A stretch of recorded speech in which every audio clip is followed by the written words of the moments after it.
own neurosis, but like, I remember for the first 2 years we started the company, I would wake up in the morning and I would just have this like kind of panic. And maybe this binder was part of that panic, but it was just like everyone thought it was crazy. No one supported us. We had no money. It was the best weight loss program ever. I probably lost 20 pounds and I didn't have any money for food. And I would wake up in the middle of the morning, like my heart pounding. I was like, how the hell did I get myself in this situation? Like, what am I doing? Like, and over the course of the day, I would convince myself that everything's going to work out. No, I got a plan. It's all good. And by the night, I would like go to bed really confident. I was like, no. Now things are turning the corner. And I'd go to sleep, and it was like a reset button. All of a sudden, I'd be like, ah, and like it would just jolt me out of bed again. My heart would start pounding again. And it was just like Groundhog Day. It was like every morning. It would be like this. And I don't think this binder really helped. So, we launched for the Democratic National Convention. So this is August now, 2008, almost a year after we had the original idea. We built 3 versions of the website. There's a saying that if you launch and no one notices, just launch again. So we did. We launched 3 versions of the website.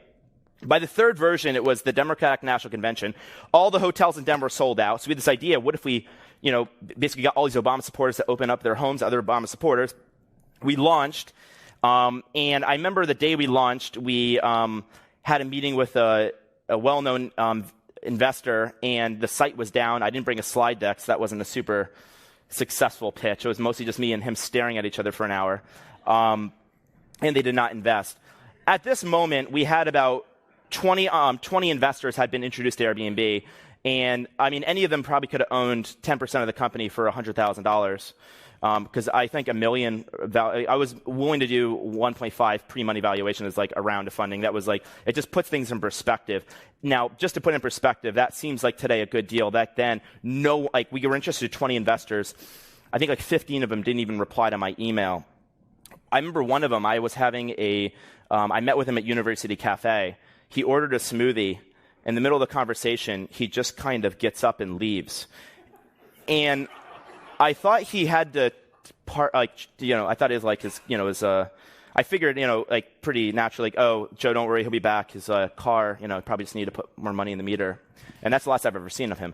So I don't think he's still trying to figure out where his car is, but that was like 4 years ago.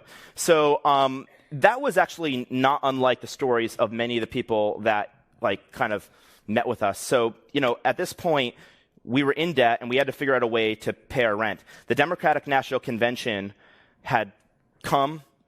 We filled up like about 80 people staying at Airbnb. And then the week after the convention, it was kind of back to zero. And I had this revelation, if only there were political conventions every week, we'd have like an amazing business. But now what do we do? We built this website. We were spending a year on it.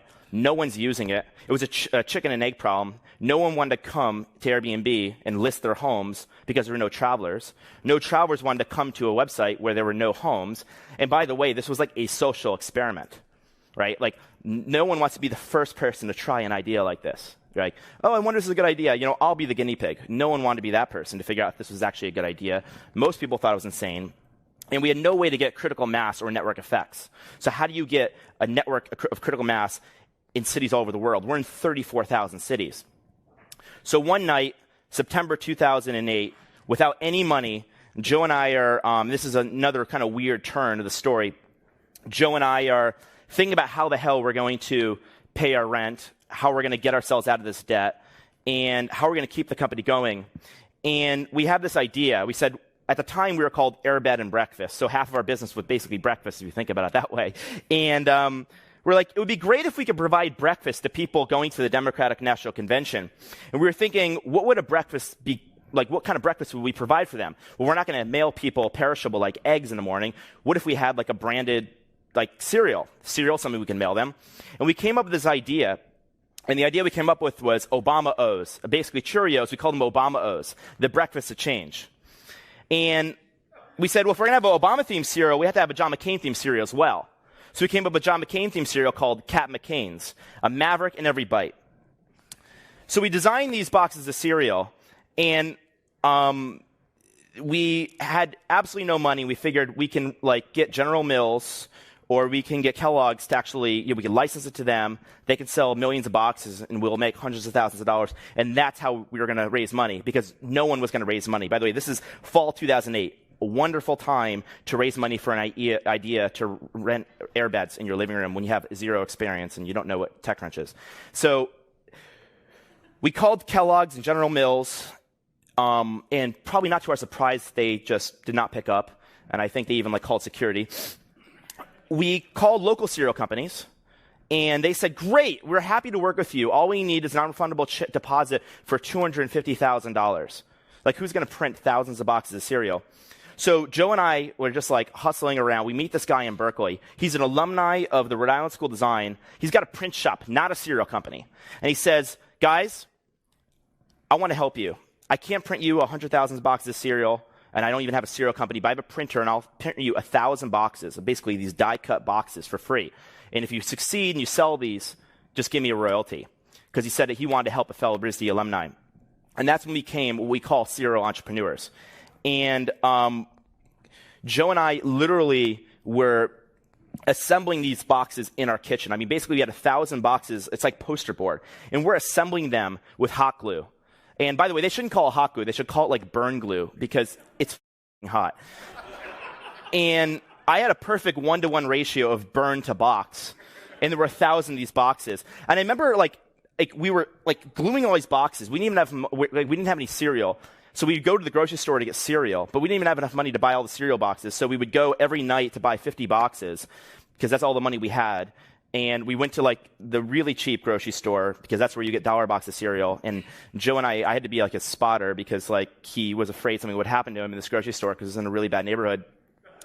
And I remember at some point something dawned on me because I'm in the middle of the kitchen. I'm assembling cereal boxes. I'm like, I wonder if Mark Zuckerberg was assembling cereal boxes when they first launched Facebook.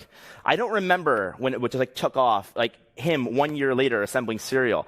I wonder if this is a good sign or a bad sign. And I thought to all the other entrepreneurs that were in my predicament of 1 year later assembling cereal for a technology company, and that's when I kind of worried about our prospects. I remember one day my mom called me. She's like, are you guys a cereal company now? And the scary thing wasn't the question, but what the answer was, because I think technically we were at that point.